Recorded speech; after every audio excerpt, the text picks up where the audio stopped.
শুভ সকাল নাফিসা। প্রতিবেদনে আমরা যেমন দেখছিলাম যে ক্রমশ তাপমাত্রার যে পারদ সেটি নিচের দিকে নামছে। পঞ্চগড়েও কিন্তু গত কয়েকদিন থেকে 10.5-7 এরকম একটি তাপমাত্রার মধ্যে কিন্তু তাপমাত্রা বিরাজ করছে।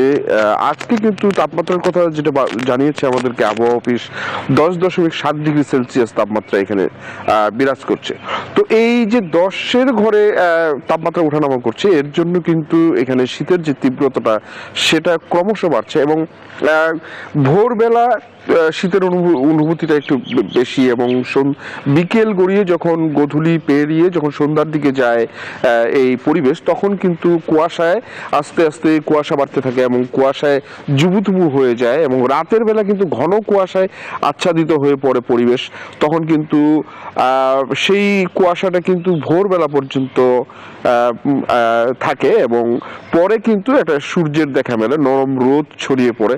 তো এই নরম রোদের কারণে কিন্তু সকালটা অনুভবও করা যায়, কিন্তু দিনের বেলা কিন্তু পরবর্তীতে দিনের বেলা কিন্তু প্রচুর রোদ বিরাজ করে। এই জন্য ঠান্ডাটা দিনের বেলাতে একটু কম অনুভূত হলেও সন্ধ্যার পর থেকে কিন্তু ঠান্ডার যে তীব্রতাটা সেটা বাড়তে থাকে। তো এই ছিল আমার কাছে সর্বশেষ।